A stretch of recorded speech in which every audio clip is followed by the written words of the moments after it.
Shalom. Sekali lagi shalom. Saya lihat penyanyinya sangat semangat tadi, ya. Bahkan mungkin nyanyi 2 jam juga sudah tahan, ya.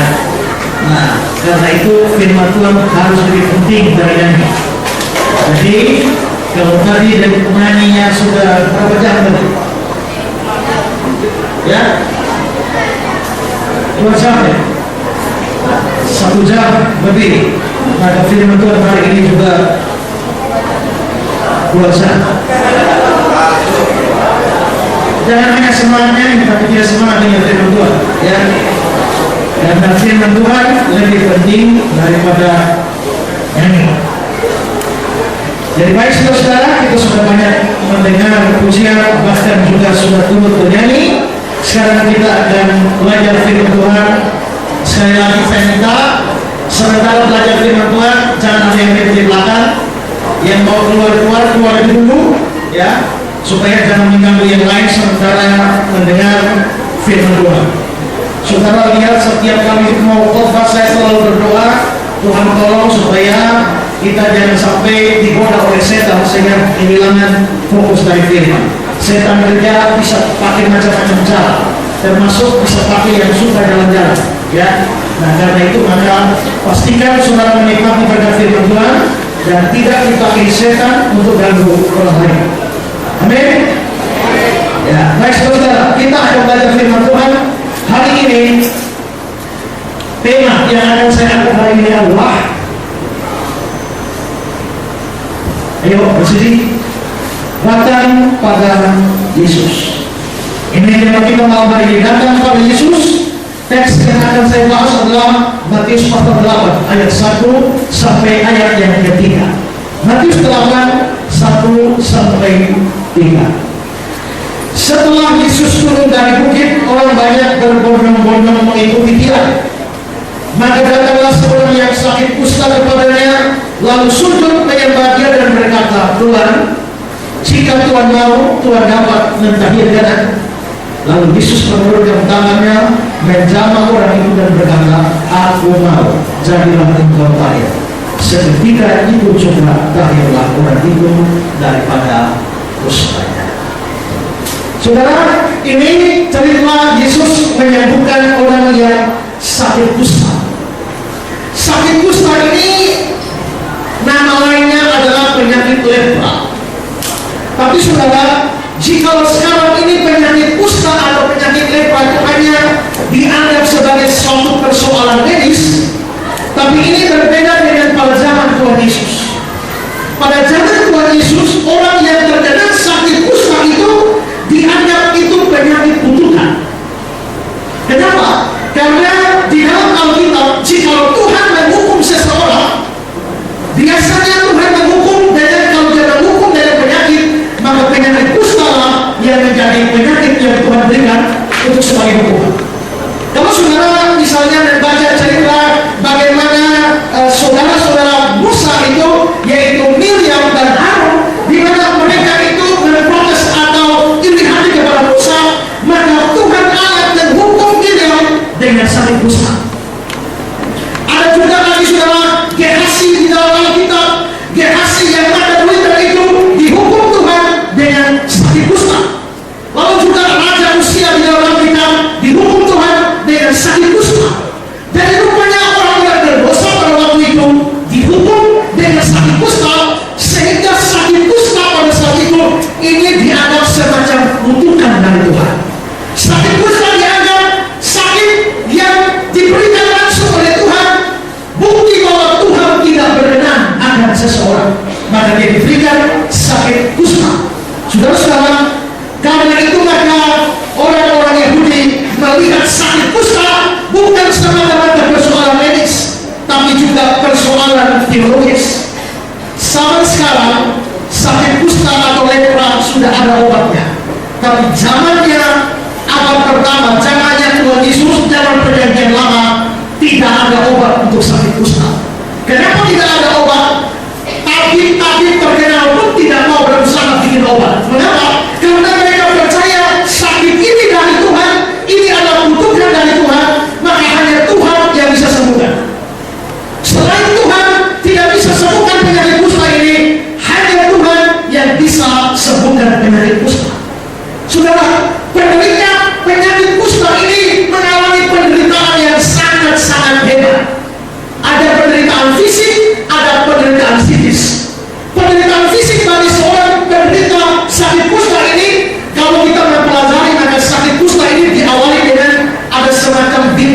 bintil di sekujur tubuhnya, tapi bintil-bintil itu penuh dengan nanah.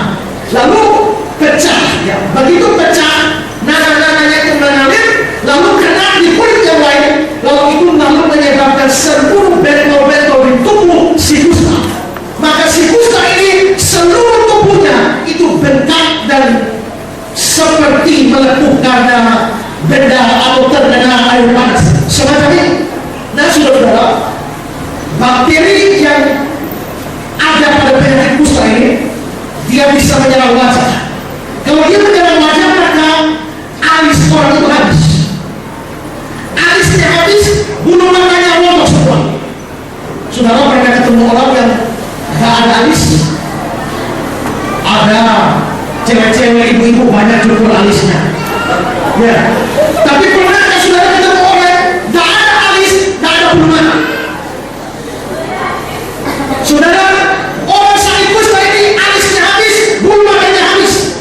Lalu bakteri yang sama itu menyerang bola mata, sehingga saudara, bola mata dari orang yang sakit kusta itu akan sedikit keluar, sehingga bola matanya itu membesar.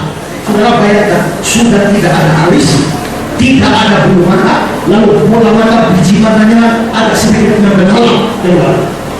Lalu saudara, juga bakteri yang sama ini menyerang otot-otot, sehingga penderita kusta itu biasanya ototnya mengejar, sehingga kadang-kadang mereka seperti ini.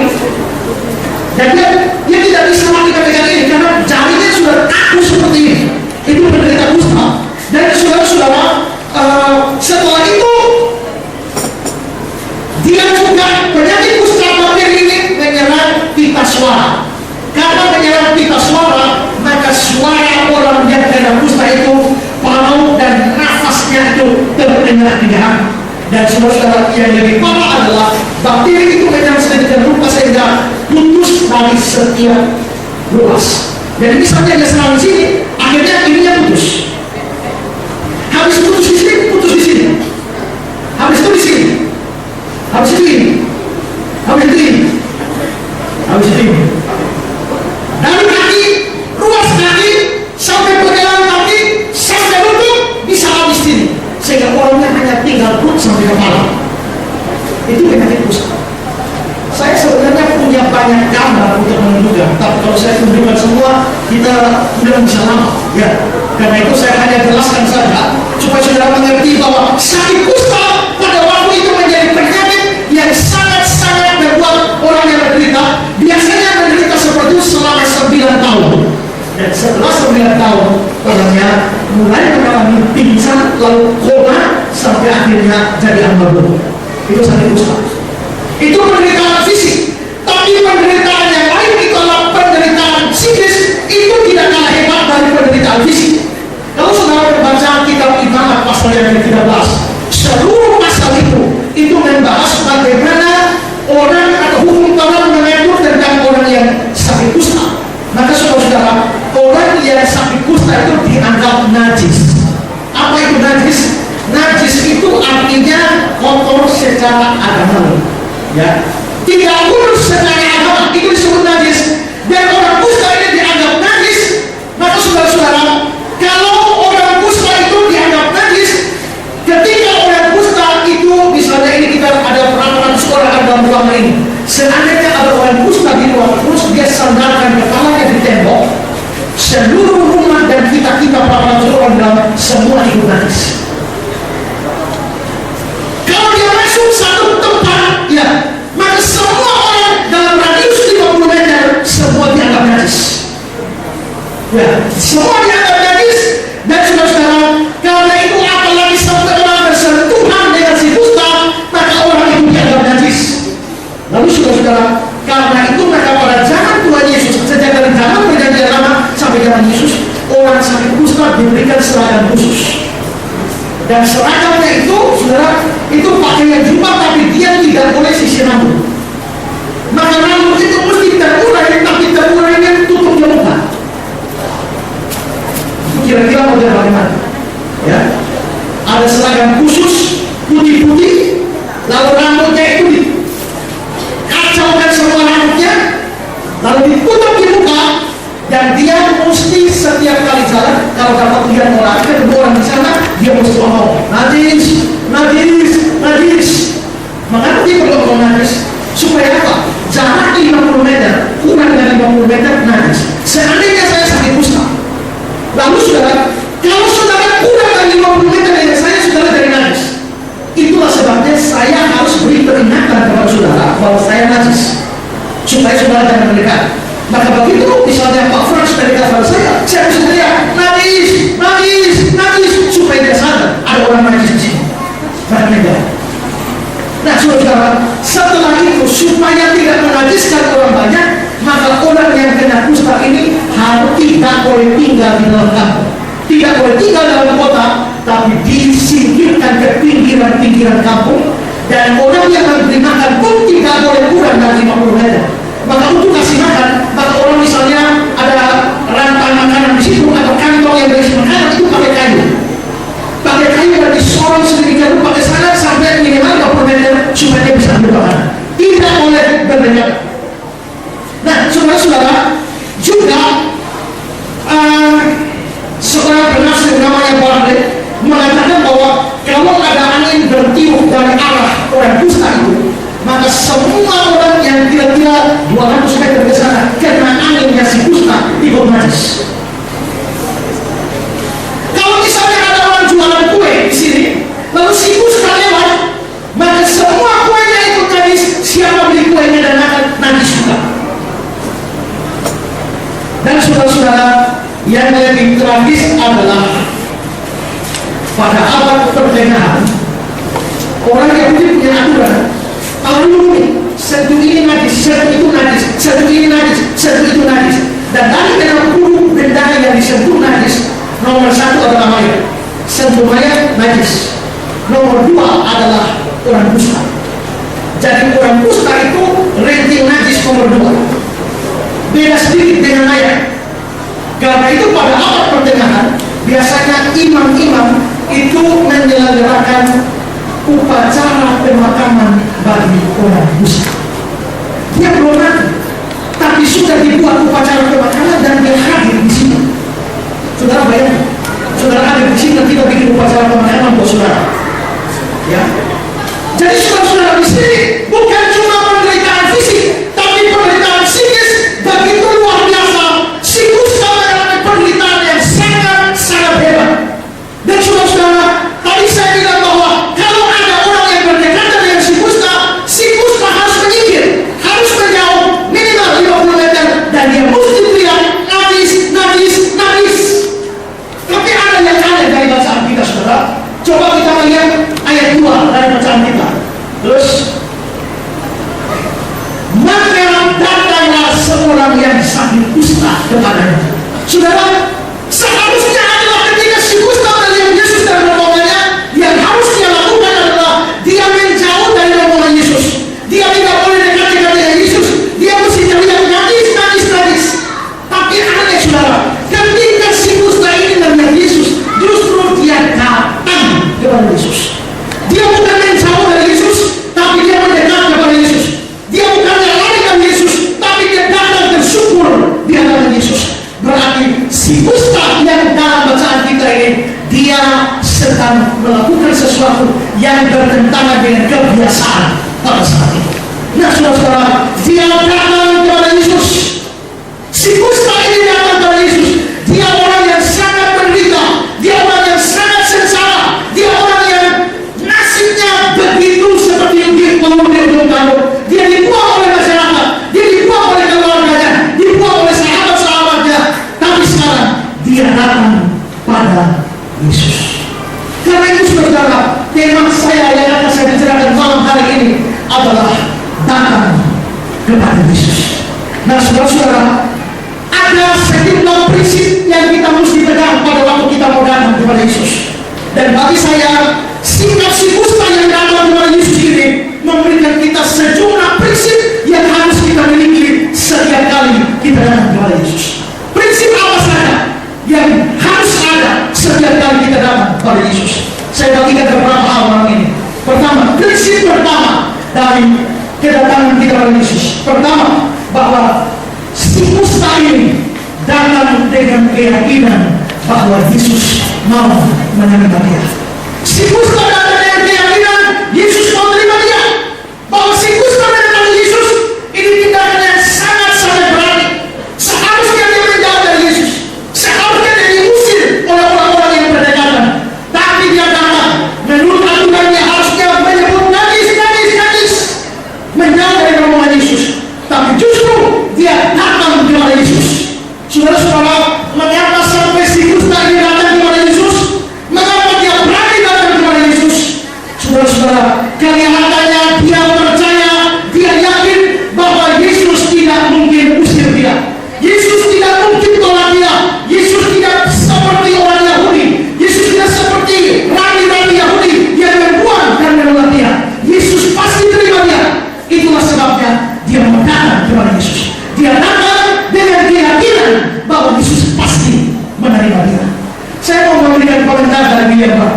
berapa? Bahkan mengatakan demikian. Slide-nya.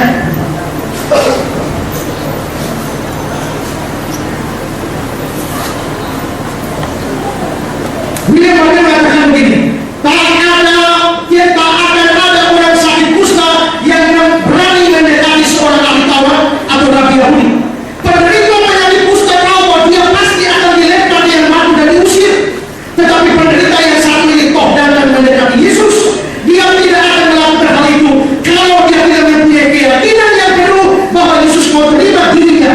Dia tidak merasa sangat najis untuk datang kepada Yesus. Jadi saudara-saudara, prinsip pertama kita datang kepada Yesus adalah sadar bahwa kita datang kepada seseorang yang tidak mungkin menolak kita. Saudara-saudara yang terkasih, ini sesuatu yang penting sekali bahwa Yesus pada akhirnya kita lihat memang dia tidak menolak si kusta.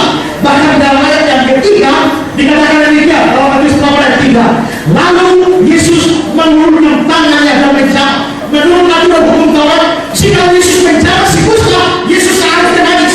Tapi di sini saudara, Yesus tidak peduli dengan kenajisan Yahudi. Yesus tidak peduli kalau orang menganggap dia najis, kalau hukum Yahudi menganggap dia najis. Tapi saudara, si kusta datang dengan yakin Yesus pasti terima dia, dan Yesus benar-benar terima dia dengan menjamah, mengulurkan tangan dan menjamah dia. Saudara-saudara, ini menunjukkan bahwa Yesus terima si kusta. Yesus tidak seperti ahli Taurat. Yesus tidak seperti nabi-nabi Yahudi yang menghindar dari si kusta atau yang menolak, mengusir, bahkan melempar si kusta. Dan saudara-saudara, ini menjadi satu pelajaran penting bagi kita bahwa Kristus mau, Yesus mau menerima setiap orang yang datang kepada Dia. Yesus mau menerima setiap orang yang datang kepada Dia, bagaimanapun keadaan orangnya, senajis apapun orangnya, sekotor apapun, sehingga apapun orangnya. Kalau orang itu mau datang pada Yesus, Yesus pasti terima orang-orang seperti itu. Mengapa saudara-saudara? Tuhan Yesus sendiri berkata di dalam Yohanes 6 ayat 37, Yesus mengatakan, Yohanes 6 ayat 37, semua yang diberikan Bapa kepadaku akan datang kepadaku. Barang siapa datang kepadaku, dia tidak akan kubuang. Barang siapa datang kepadaku, tidak akan kubuang. Saudara-saudara, seringkali apabila kita jatuh dalam dosa, lalu kita berdosa dalam dosa yang besar sekali, berat sekali, waktu kita mau datang kepada Yesus, kita bertanya, apakah Yesus masih mau terima saya? Apakah Yesus masih mau sambut saya? Apakah masih ada pengampunan bagi saya? Tapi dengar baik-baik malam ini saudara, setiap kali saudara mau datang sungguh-sungguh pada Yesus, sadar bahwa Yesus tidak pernah membuang siapapun. Kadang-kadang orang yang berdosa hebat sekali, merasa tidak layak di hadapan Tuhan. Mungkin pikirannya sama dengan pikiran anak bungsu dalam cerita tentang anak yang bingung. Di dalam Lukas 15 ayat 19, si bungsu yang berdosa itu berkata, aku tidak layak disebutkan anak Bapa. Mungkin kita dengan dosa-dosa kita rasa tidak layak datang kepada Tuhan. Kita rasa Tuhan pasti tidak akan terima kita. Tapi hari ini kita belajar satu kebenaran, bahwa Yesus tidak akan pernah buang setiap orang yang berdoa kepada kita. Saudara-saudara, pada waktu saya kuliah dulu, saya mempunyai seorang temannya Pak Frans juga. Orang ini sangat-sangat pintar. Orang ini sangat-sangat hebat. Lalu saudara, dia menjadi pendeta di satu gereja. Dia menjadi satu pendeta di gereja, dan biasanya kami, kalau ada gereja, biasanya setiap weekend ada mahasiswa teologi yang datang praktek di sana. Lalu saudara, ada sekitar 2 atau 3 perempuan yang praktek di gereja ini. Nah saudara-saudara, pendeta ini membagi tugas pelayanan. Si A mau kunjungan ke jemaat ini, si B kunjungan ke jemaat sana, si C kunjungan ke sana. Yang kamu ikut Bapak, yang mahasiswa perempuannya suruh ikut Bapak. Lalu saudara, pendeta ini membawa mahasiswa putri ini pergi ke sebuah pantai. Lalu ngobrol di sana. Akhirnya tidak puas ngobrol, dia bilang, bagaimana kalau kita ke dalam saja, lebih baik ngobrol di dalam. Dan akhirnya mereka memesan tempat, maka di sana pendeta ini berdosa mahasiswa biologi ini.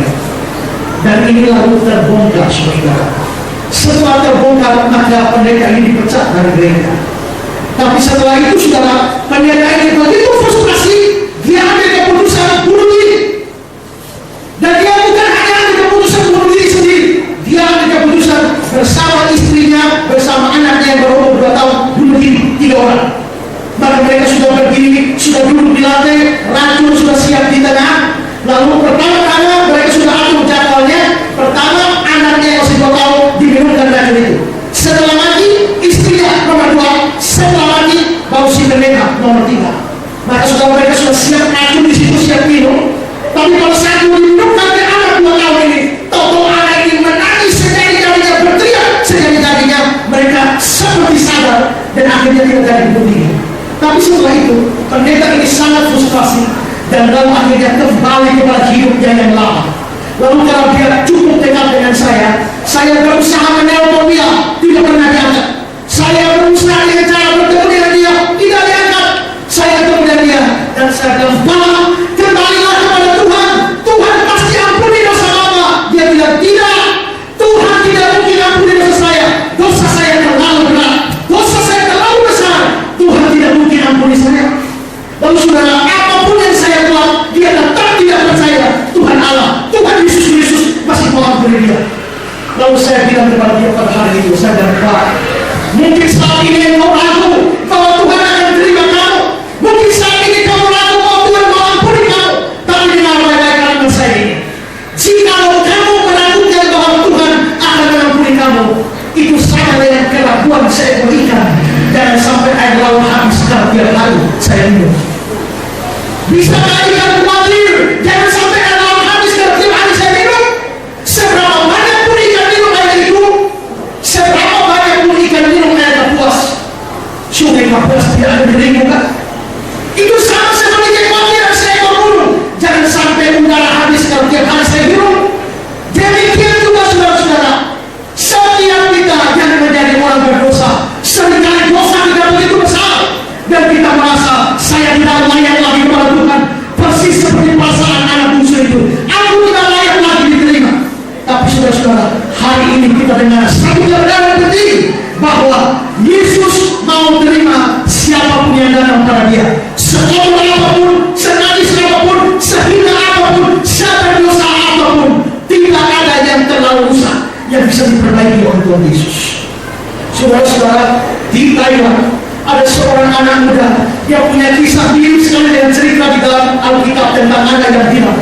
Dia saudara hidup dalam kejahatan, dia tinggalkan rumah bapaknya, pergi ke kota dan hidup dalam kejahatan, menjadi seorang penjahat yang hebat. Kabar itu sampai kepada bapaknya di kampung dan bapaknya sedih sekali mengapa anaknya seperti ini. Dan saudara-saudara, tahun-tahun telah berlalu sampai akhirnya si anak ini bertobat. Lalu anak ini bertobat, tapi dia mau pulang, dia berpikir, sekarang saya sudah bertobat, tapi apakah bapak saya di kampung masih terima saya? Saya sudah bertobat, tapi apakah bapak saya mau ampuni saya? Saya tidak percaya, dosa saya terlalu besar, kejahatan saya terlalu besar. Mungkin bapak tidak akan terima saya lagi. Tapi dia mau pulang. Karena itu sebelum pulang, dia kirim surat buat bapaknya. Dia bilang, "Bapak, saya memang penuh kejahatan, tapi sekarang saya bertobat. Tapi saya tidak tahu apakah Bapak mau ampuni saya atau tidak. Saya tidak tahu apakah Bapak mau terima saya atau tidak. Pada tanggal 2 nanti, saya akan kembali ke kampung. Saya akan kembali ke kampung dengan kereta yang lewat di rumah kita, di depan rumah kita. Di depan rumah kita itu ada pohon cemara. Kalau saya lewat dengan kereta itu tanggal 2 nanti, kalau ada bendera putih yang Bapak kibarkan di pohon cemara itu, saya tahu Bapak terima saya dan saya akan turun dari kereta. Tapi jika tanggal 2 nanti saya lewat di depan rumah dan saya lihat di pohon cemara itu tidak ada apa-apa, tidak ada bendera putih, saya tahu Bapak tidak mengampuni saya dan saya akan terus pergi dengan kereta. Lalu sudah tibalah tanggal 2, dia pulang dari kota dan sudah sepanjang kereta menuju kampungnya, dia menjadi begitu khawatir, begitu cemas. Apakah dia akan lihat satu bendera putih tergantung di pohon cemara atau tidak? Dia harap cemas. Semoga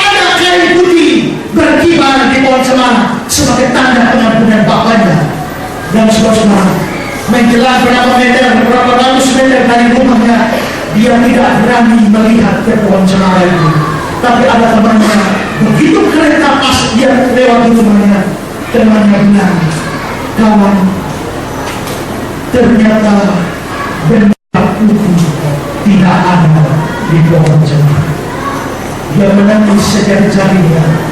Temannya bilang, kawan, tidak ada bendera putih di pohon itu. Tapi coba kamu lihat, buka matamu dan lihat pohon cemara itu. Begitu dia buka mata dan dia lihat, memang tidak ada bendera putih. Tapi pohon cemara itu dari ujung atas sampai bawah, bapaknya bangun dengan seluruh kain putih sampai pohon cemara itu hilang. Artinya apa? Anak itu pikir kalau bapak ampuni saya kasih bendera putih, tapi bapaknya mau berkata lebih dari bendera putih, lebih dari satu lembar kain, seluruh pohon itu saya tutupi semuanya sebagai tanda bahwa aku terima kamu apa adanya. Saudara-saudara, demikianlah Tuhan kita. Setiap kali kita mungkin berdosa lagi, saudara merasa tidak terikat pada Tuhan. Tapi dengan saudara, asal saudara betul-betul berada kepada Yesus, tidak ada yang terlalu kotor untuk dia baharui, tidak ada yang terlalu rusak untuk dia perbaiki, tidak ada yang terlalu hina untuk dia angkat. Sikus adalah orang hina, orang rendahan, orang najis, orang kotor, tapi dia datang kepada Yesus dengan keyakinan bahwa Yesus pasti terima dia. Siapapun juga saudara malam hari ini, kalau saudara mau datang kepada Yesus dengan rela, tangan yang terbuka menunggu, never silent the power, tidak tersembunyi kuasa Allah, tangannya selalu terbuka. Terima saudara. Saudara, si Musa datang kepada Yesus dengan keyakinan bahwa Yesus pasti terima. Ini pertama. Sekarang kedua, prinsip kedua datang kepada Yesus. Dia datang dengan penghormatan yang tinggi kepada Tuhan. Dia datang dengan penghormatan yang tinggi kepada Tuhan. Saudara-saudara, mari kita lihat ayat bacaan kita ayat 2. Dalam ayat 2 dikatakan, maka datanglah seorang yang sakit kusta kepadanya, lalu sujud menyembah dia dan berkata, Tuhan. Saudara-saudara, perhatikan baik-baik, si kusta datang kepada Yesus, sujud menyembah. Saudara-saudara, kata sujud menyembah ini biasanya dalam bahasa asli kitab suci biasanya dipergunakan untuk orang sujud menyembah kepada dewa-dewa. Maka saudara-saudara, kalau di sini kata yang sama dipakai, si kusta datang dan sujud menyembah kepada Yesus, itu berarti bahwa si kusta ini sebenarnya dia percaya bahwa Yesus itu adalah Mesias, Yesus itu adalah Kristus, Yesus itu adalah anak Allah. Tapi saudara-saudara, di dalam teks yang kita baca dikatakan dalam Alkitab terjemahan Indonesia bilang dia sujud menyembah. Matius 8 ayat 2 itu dikatakan Tuhan. Tapi kalau saudara lihat Alkitab terjemahan lama, coba terus slide-nya, dikatakan ya Tuhan. Jika kiranya Tuhan kehendaki, niscaya Tuhan. Jadi ini bukan Tuhan, tapi dia Tuhan. Dan dengan demikian saudara, si kusta ini rupanya percaya bahwa Yesus Kristus adalah Tuhan. Dan setelah dia percaya Yesus Kristus adalah Tuhan, dia selalu menyembah. Berarti ada dua hal di sini. Pertama, dia percaya Yesus itu Tuhan dan Allah, dan kedua, dia menghormati Yesus sebagai Tuhan dan Allah. Ini penting sekali. Berarti si kusta datang dengan penghormatan yang tinggi, percaya Yesus Tuhan dan Allah, dan sekaligus menghormati dia. Perhatikan ini sungguh-sungguh saudara, di dalam dunia ini ada banyak orang yang ada banyak orang yang menghormati Yesus tapi tidak percaya dia Tuhan dan Allah. Tapi ada banyak orang yang percaya dia Tuhan dan Allah tapi tidak menghormati dia. Dua-duanya salah. Siapakah orang-orang yang menghormati Yesus tapi tidak percaya bahwa dia Tuhan dan Allah? Agama Islam, orang Islam, mereka percaya Yesus, percaya sebagai apa? Sebagai Nabi. Mereka hormat Yesus, ya, hormat Yesus sebagai Nabi. Tapi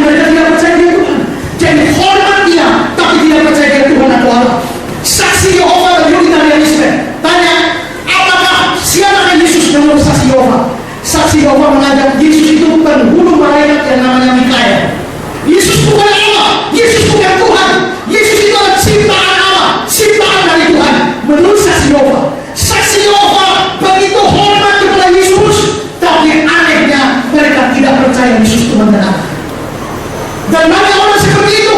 Apa artinya menghormat Yesus tapi tidak percaya dia Tuhan dan Allah? Terlalu banyak sepanjang sejarah dunia, begitu banyak orang tidak percaya Yesus Tuhan dan Allah. Berapa banyak kita lihat orang Islam menyerang iman kita. Mereka mengatakan bahwa orang Kristen mempercayai seorang manusia yang diangkat jadi Tuhan, seorang manusia yang diangkat jadi Allah. Tapi itu omong kosong. Tidak ada manusia bisa diangkat jadi Tuhan. Yang ada adalah Tuhan atau Allah menjadi manusia. Itu ada.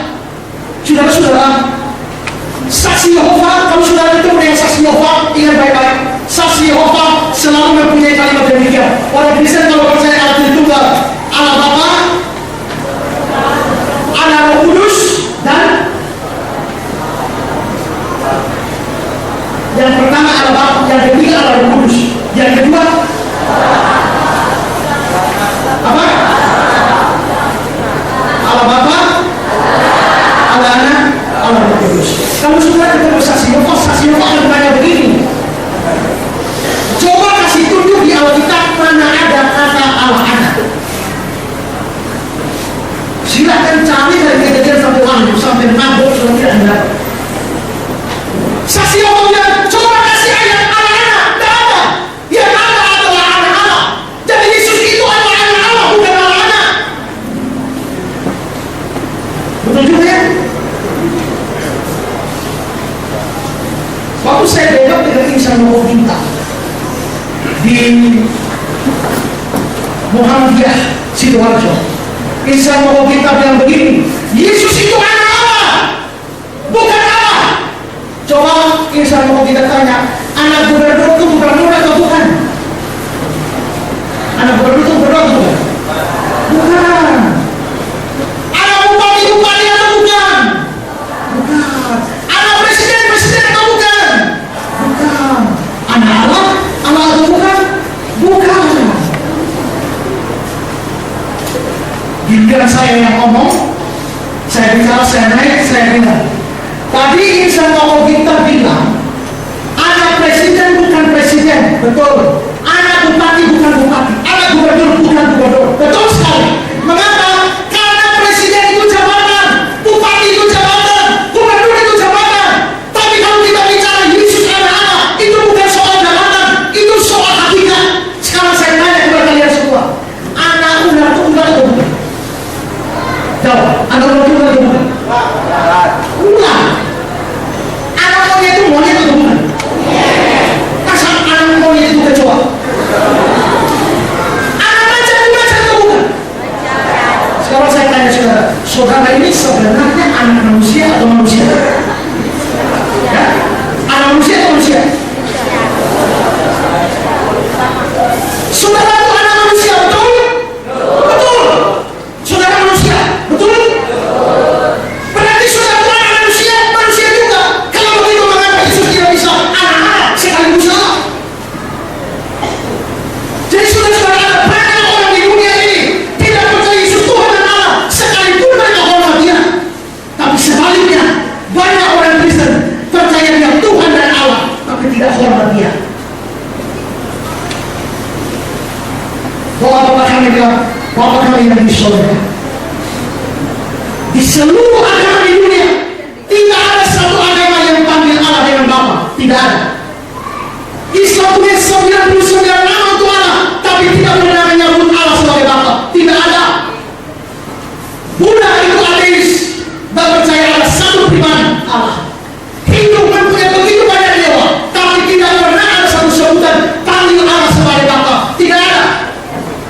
Yang ada Yahudi, tapi Yahudi itu menganggap Allah sebagai Bapa secara kolektif, Bapa seluruh bangsa, tapi Bapa secara pribadi, Bapakku yang di surga, Bapakku, tidak ada. Hanya kekristenan yang punya konsep Allah sebagai Bapa. Berarti kalau kita panggil Allah sebagai Bapa, ya Bapakku, berarti kamu mesti anak. Dan itulah yang menyebabkan doa kita dijawab, karena Allah itu Bapa kita. Karena Dia Bapa kita, waktu kita panggil, Dia tahu, Dia kenal saudara dan anaknya, makanya Dia dengar saudara. Ada dua orang anak main-main di pelabuhan. Sementara dua main-main di pelabuhan, ada kapal-kapal banyak yang lewat. Si anak yang satu bilang, lu percaya nggak? Saya panggil itu kapal pasti datang. Lalu anak yang satu bilang, memangnya itu pakai kau yang berpindah kapal. Tunggu. Si anak itu langsung naik di tempat yang tinggi. Dia panggil kapalnya, kapalnya belok. Dan yang Nabi bilang, tahu-tahu turun kapten kapal yang seragam lengkap, menghadap anak kecil itu dan sholat. Lalu temannya satu bingung, dia tanya, bagaimana mungkin kamu panggil kapalnya, kamu nggak bisa datang dan kapten kapal hormat kamu? Lalu dia bilang, kamu tahu, masalahnya adalah kapten kapal itu bapak saya. Kapten kapal itu bapak saya. Makanya dia kenal saya panggil. Dia menjawab, dia datang. Dia pikir dia orang Kristen, percaya Allah adalah Bapa, Allah benar. Tapi ingat, Allah bukan cuma Bapa, tapi Bapa yang di surga. Surga itu penuh kemuliaan, surga itu penuh kuasa, surga penuh kekudusan. Maka kita tidak boleh takut datang kepada Allah, karena Dia kata kita. Saya pernah tinggal di Bali, pelayanan di Bali, kontrak rumah ada tubuh berhala di depannya. Lalu setiap hari-hari tertentu datanglah pemilik rumah kasih sesajen, bawa kue lah, bawa beras lah, segala macam di tubuh itu. Jika udah pulang saya biasa ambil kuenya dan makan. Lalu sudah satu hari dia datang, lalu saya tanya sama dia, ibu, bukankah orang Hindu percaya namanya Trimurti, ada 3 dewa? Dewa pencipta namanya Brahma, lalu dewa pemelihara namanya Wisnu, lalu dewa perusak namanya Siwa. Jadi 2 dewa ini baik, yaitu pencipta dan pemelihara Brahma dan Wisnu. Tapi yang satu ini dewa jahat, yaitu dewa Siwa yang merusak. Saya tanya ibu, waktu ibu kasih sesajen itu ibu kasih dewa yang mana? Kalau ibu bilang, saya kasih dewa Siwa, dewa perusak. Saya bilang, kenapa kau dia kan dewa jahat? Kenapa kasih dia? Kenapa tak kasih dewa yang baik saja? Ibu itu jawab benar dengan saya dengan, Pak, kalau Brahma sama Wisnu pada dasarnya sudah baik, tidak usah kasih persembahan pun dia baik. Tapi si Siwa ini, kalau tidak kasih persembahan dia ngamuk. Kalau dia ngamuk, 2 dewa yang lain pun tidak bisa tolong kita. Berarti mereka datang dengan ketakutan. Kasih persembahan karena takut. Orang Kristen tidak seperti itu. Dia bapak kita datang tanpa ketakutan. Tapi seringkali karena kita tidak takut, kalau jadi kurang ajar kepada kita. Ingat, datang kepada dia harus penuh penghormatan. Ada banyak orang Kristen percaya Yesus adalah Allah, tapi tidak hormat dia. Saya pernah satu kali ke Bakia, sementara saya khotbah, ada bapak-bapak di depan, tahu-tahu ada handphone berharap telepon masuk. Dan tanpa beban apapun dia angkat teleponnya dan bicara di muka. Saya usir dia. Sedang bapak keluar sana. Ini bukan aja namanya. Kita lagi dengar firman. Setan sebenarnya, setan bisa pakai macam-macam cara mengambil firman. Saya usir betul-betul keluar. Tanda nama tanda tidak hormat dengan firman Tuhan. Pemimpin besar Amerika namanya Billy Graham. Billy Graham biasa berdoa, dan pada waktu dia berdoa dia bilang sama semua orang di rumahnya, kalau saya berdoa tidak boleh ada yang ganggu. Dia ini adalah penasihat presiden-presiden Amerika sebelumnya, sebelum Barack Obama. Lalu saudara, satu hari Billy Graham sementara berdoa, tahu-tahu pembantu yang ketok pintu, Pak Billy, ada telepon. Dia marah. Siapa yang telepon? Sudah bilang kalau saya berdoa jangan diganggu. Tapi pembantunya bilang, Pak Billy, masalahnya yang telepon ini bukan orang biasa. Siapa? Presiden Amerika. Lalu Billy Graham bilang sama presiden, dia tunggu. Saya masih bicara dengan raja di atas segalanya. Dia tunggu. Itulah orang yang hormat kepada Allah. Bukan cuma percaya Yesus adalah Allah, tapi kita hormat kepada dia. Datang kepada dia harus penuh penghormatan kepada dia. Karena itu saudara, jangan setiap kali saudara datang dengan kurang ajar kepada Tuhan. Datanglah dengan penuh hormat seperti siklus lain. Ini kedua. Sekarang yang ketiga. Yang ketiga saudara,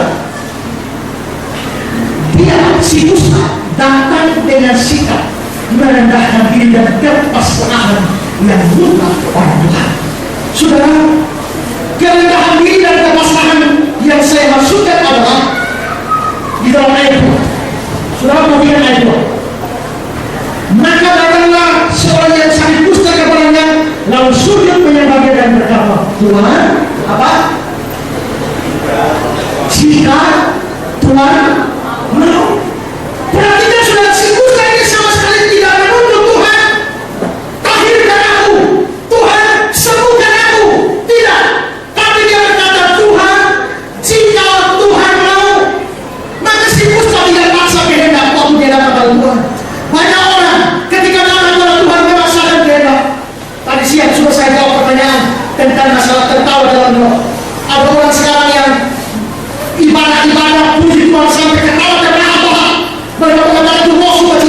Dari mana datangnya?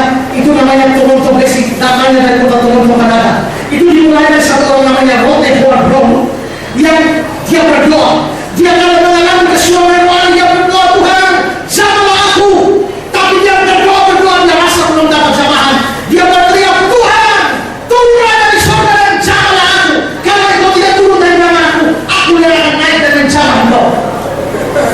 Begitu dia bilang, aku akan naik dan menjamah engkau. Tiba-tiba dia mulai kena tertawa. Yang disebut sebagai tertawa kudus. Lalu orang-orang semua pada ikut tertawa, dan gejala tertawa terus sampai ke seluruh dunia, termasuk ke Indonesia. Saudara, mengapa demikian? Saya percaya bukan Tuhan yang jawab doanya, tapi setan. Saudara yang baik, kalau kita datang kepada Tuhan, kita jangan datang seperti orang yang menuntut bayar hutang. Tidak. Tuhan tidak punya kewajiban apa-apa untuk menjawab doa kita. Kalau dia jawab doa kita, itu hanya karena dia mau, hanya karena dia mengasihi kita, hanya karena kemurahan. Karena dari itu, saudara-saudara, si Musa ini tidak paksa kehendak Tuhan dengan Tuhan, jika Tuhan mau. Dan saudara-saudara, ini seharusnya jadi teladan penting bagi kita. Doa kita sebenarnya adalah bentuk perendahan diri, bentuk kepasrahan kepada Tuhan, bukan memaksa Tuhan. Saya kasih kata-kata seorang penafsir, namanya Beher. Beher mengatakan kalimat ini, orang kusta ini memperlihatkan contoh doa yang benar. Orang kusta itu tidak mau memaksa Yesus. Dia hanya mengakui bahwa Yesus berkuasa, tapi dia menyerahkan kepada Yesus apakah dia mau memakai kuasa itu untuk memberikan penyembuhan. Dia tidak paksa Tuhan. Saudara, beberapa tahun yang lalu, kira-kira di bawah tahun 2000, saya melayani di sebuah gereja di kota Kediri, Jawa Timur. Lalu saudara, tahu-tahu saya diinformasikan dari Kupang, dari kampung kota saya, katanya ada satu kiai yang bertobat. Namanya dulu namanya Kiai Harun, sekarang setelah bertobat dari Kristen namanya Pendeta Harun. Maka Pendeta Harun ini sekarang keliling di mana-mana dan berdoa, dan diberikan Tuhan karunia kesembuhan ilahi. Jadi kalau orang sakit apa saja, dia berdoa sembuh. Maka dia keliling di kota Kupang, bikin KKR kesembuhan di mana-mana. Dan sekarang Pendeta Harun ini, mantan kiai ini kepengen melayani di Jawa. Maka mereka kontak saya, lalu saya siap terima. Singkat cerita, Pendeta Harun ini tiba di Kediri dan bikin KKR. Dia bilang sama saya, Esra, tolong undang semua orang sakit, bukan tuli, lumpuh, kanker, apa saja, datang kali. Maka saya ikut saja dan undang semua orang sakit. Lalu saudara, dia korban malam itu, dan sekarang tiba di dalamnya doa orang sakit. Dia panggil orang sakit semua datang ke sini, lalu dia berdoa. Doanya menyakinkan saya, karena dia bilang, Tuhan, malam ini ada orang-orang sakit, bukan tuli, lumpuh, kanker dan sebagainya, ada di depan saya. Saya minta Tuhan, malam ini Tuhan sembuhkan. Kalau Tuhan tidak sembuhkan, saya akan kembali masuk Islam. Dalam hati saya bilang, ancam Tuhan ini. Saudara-saudara perhatikan, doa Pendeta Harun itu berbeda dengan si Musa. Si Musa bilang, Tuhan, mau tidak mau sembuhkan saya. Setuju tidak setuju, lahirkan saya. Tidak. Dia bilang, Tuhan, jika Tuhan mau. Maka saudara, setiap kali saudara datang kepada Tuhan, jangan paksa kehendak saudara kepada Tuhan. Tapi bilang seperti si Musa, Tuhan, jika Tuhan mau. Doa apa saja, termasuk doa minta jodoh. Jangan paksa Tuhan. Kadang-kadang saudara suka sama orang, Tuhan mau tidak mau, mesti dia Tuhan. Itu namanya paksa Tuhan. Saya melihat ada doa orang minta jodoh di internet. Saudara lihat, saya mau kutipkan doa itu. Coba saudara lihat ini doa minta jodoh. Ya Tuhan, kalau memang dia jodohku, jodohkanlah. Kalau dia memang dia jodohku, dekatkanlah. Tapi kalau bukan jodohku, jodohkanlah. Jika dia tidak berjodoh denganku, maka jadikanlah kami berjodoh. Kalau dia bukan jodohku, jangan sampai dia dapat jodoh yang lain selain aku. Kalau dia tidak bisa dijodohkan denganku, jangan sampai dia dapat jodoh yang lain. Biarkan dia tidak berjodoh.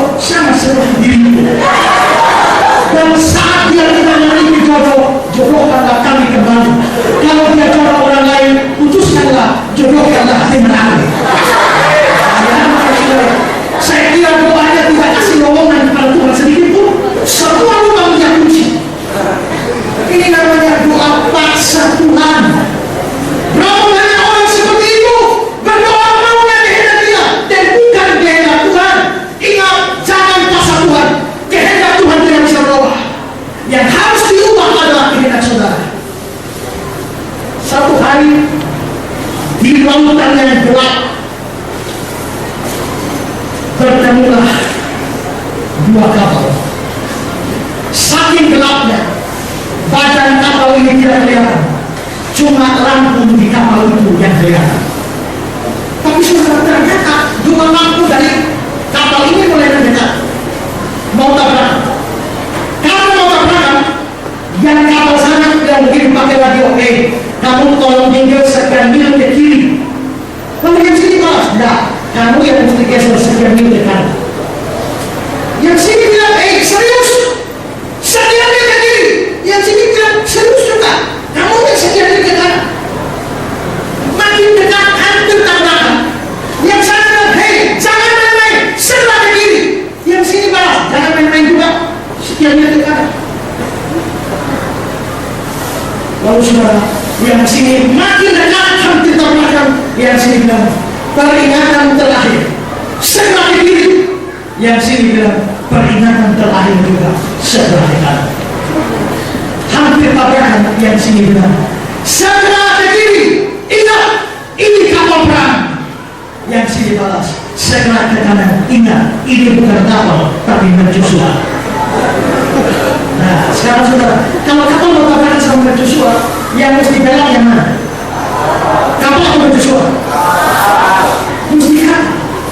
Mercusuar seperti kehendak Tuhan tidak bisa berubah, tapi kehendak saudara seperti kapal. Kalau saudara mau aman, robah kehendak saudara, tapi jangan robah kehendak Tuhan. Karena itu saudara, datang kepada Tuhan, tidak boleh paksa Tuhan. Dan betapa indahnya ketika si Musa datang kepada Tuhan, dia tidak paksa, tapi akhirnya di ayat yang ketiga Tuhan berkata, selain lalu Yesus mengulurkan tangannya dan menjamah orang itu dan berkata, aku mau, jadilah engkau. Ini yang ketiga. Sekarang yang keempat, yang terakhir. Yang terakhir adalah dia datang dengan keyakinan yang penuh kepada kuasa Tuhan. Si Musa datang dengan keyakinan teguh pada kuasa Tuhan. Mari kita ayat 2 bacaan kita. Ayat 2 mengatakan, Tuhan, jika Tuhan mau, Tuhan dapat mentahirkan. Tuhan, jika Tuhan mau, Tuhan dapat mentahirkan.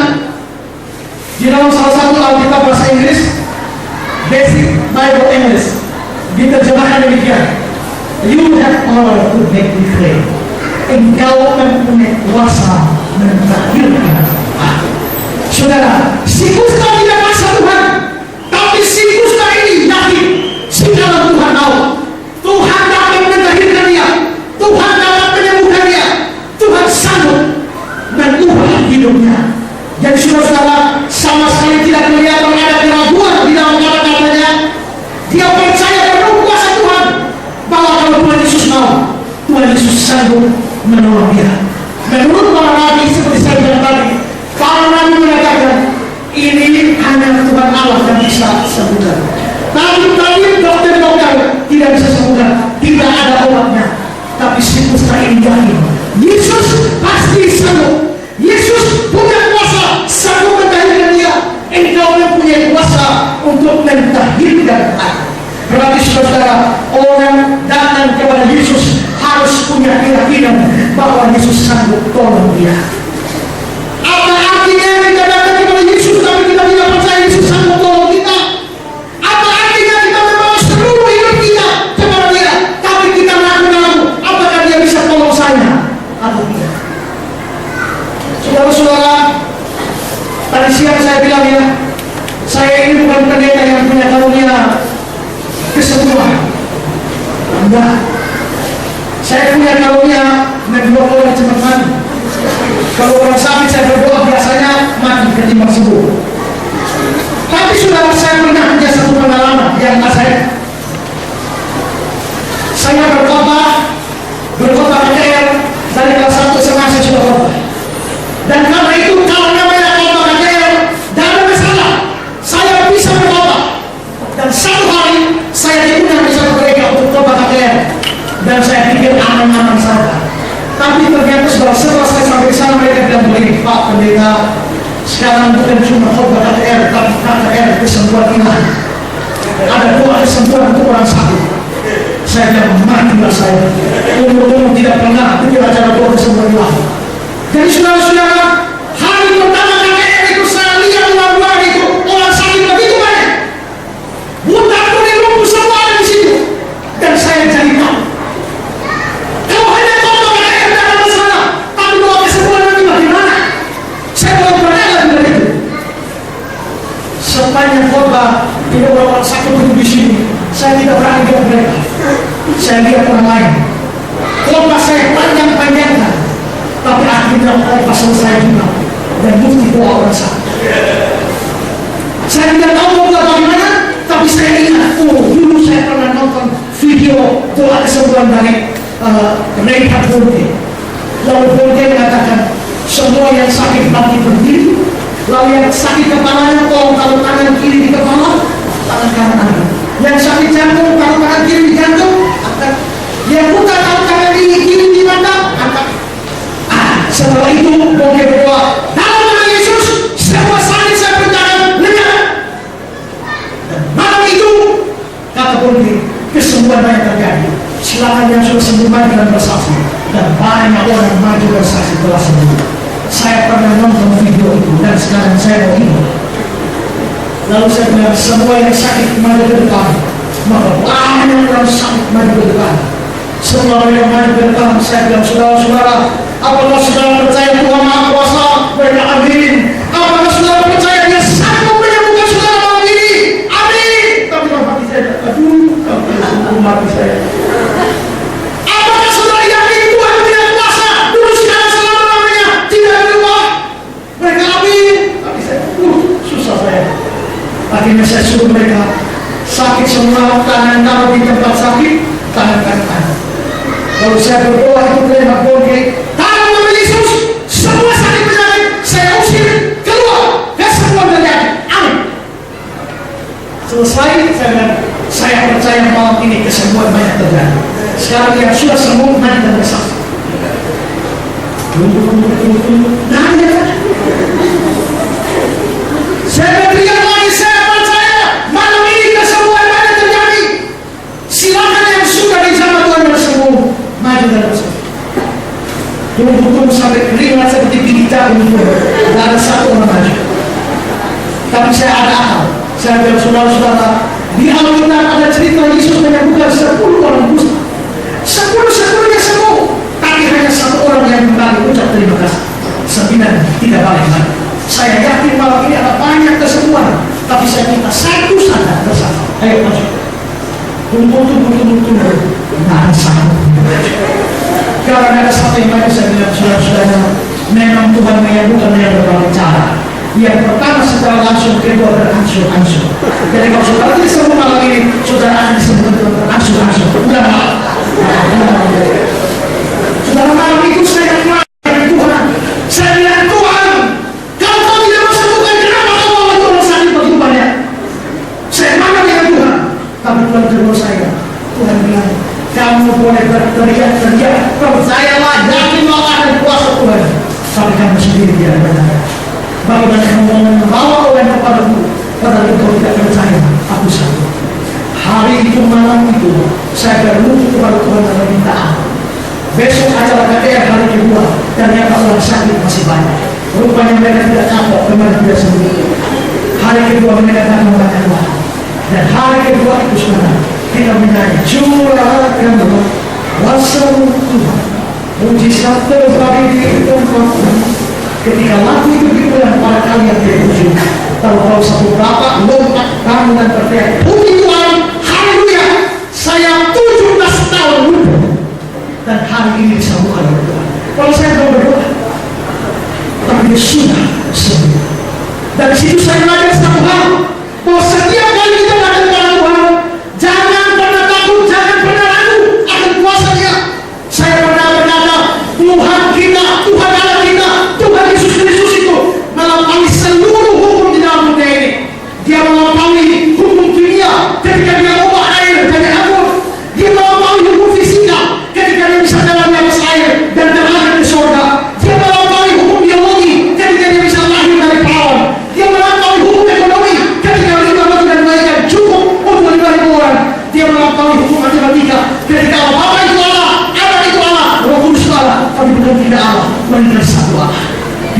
ampuni semuanya. Karena itu saudara, jangan pernah ragu. Apa masalahmu, apa kesulitanmu, apa problemmu, apa yang membebani engkau, percayalah, Dia sanggup tolong saudara. Saudara, ada seorang ibu janda yang setiap kali dia miskin sekali, tapi dia beriman percaya kepada Tuhan, Tuhan sanggup tolong dia. Maka ibu janda ini tiap kali mau beli beras, dia selalu ambil kertas, tulis doanya, Tuhan minta beras 5 kilo, Tuhan minta gula 3 kilo, Tuhan minta terigu 3 kilo, baru dia berdoa. Kerjanya tiap hari begitu. Satu hari saudara, dia butuh beras 5 kilo, dan seperti biasa dia ambil pulpen, tulis di kertas, Tuhan saya minta beras 5 kilo. Tahu-tahu ada suara datang bilang begini, ambil kertas doa itu, bawa ke toko depan dan serahkan kertas itu, minta beras di sana. Lalu saudara, dia ambil, ada orang Cina dengan toko beras di muka, lalu dia bawa, ibu janda ini berbawa. Lalu dia bilang, Bapak, Tuhan bilang suruh saya bawa kertas ini untuk ambil beras. Lalu Bapak nanti, maksudnya? Iya, Tuhan suruh saya bawa kertas ini. Lalu Bapak ini terlihat mengerjain dia. Biasanya kalau timbangan itu ada alat berat gitu ya, seperti angkat supaya sama, berat 5 kilo, 10 kilo. Nah sekarang Bapak ini bilang, sekarang turunkan semua alat berat ini, ganti sama kertas doang. Kira-kira kamu bisa bawa pulang beras berapa biji dengan satu kertas doang? Lalu saudara, sementara semua berat diturunkan dan hanya kertas doa, lalu Bapak ini ambil beras dan berapa biji, lalu dia tahu. Sementara itu janda itu berdoa di pojok, Tuhan berilah beras Tuhan.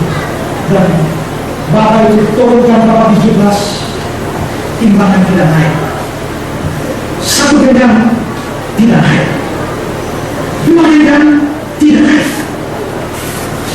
1/2 kilo tidak naik, 1 kilo timbangan tidak bergerak. Dia tambah 2 kilo tetap naik juga, 3-4 kilo tidak bergerak. Apa bingung? Ada apa? Ada 1 kilo lagi, 5 kilo tidak bergerak. Maka Bapak ini jadi malu, kalau begini beras saya habis, tidak bisa apa? Akhirnya marah dia kepada ibu janda, nih ambil ini beras 5 kilo, pulang apa? Lalu beras dari kertas doang, ambil pulang. Maka janda itu 5 beras 5 kilo dan kertas doanya, dia pulang dan mengucap syukur kabar beras 5 kilo. Tapi Bapak itu bingung, ada apa dengan timbangan ini? Begitu dia periksa timbangannya, dia cek timbangannya, kenapa beras 5 kilo? Timbangan tidak benar. Setelah dia cek ini, ternyata timbangannya rusak. Berarti saudara, lepas dari timbangan yang rusak, Tuhan buat perkara di situ. Seorang janda bisa ditolong hanya dengan kertas doa. Datang kepada Tuhan dengan keyakinan dia tolong saudara. Dengar baik-baik orang muda, mungkin kau ragu dengan masa depanmu, jadi apa saya? Mungkin kau ragu bagaimana dengan hidup saya dari keluarga yang miskin, papa mama kekurangan, masa depan saya curang. Datang kepada Yesus, dia sanggup tolong saudara. Saudara punya problem, masalah apapun, datang kepada Yesus malam hari ini, dia akan membebaskan saudara. Datang pada Yesus malam hari ini. Puji Tuhan. Mari kita bangkit berdiri.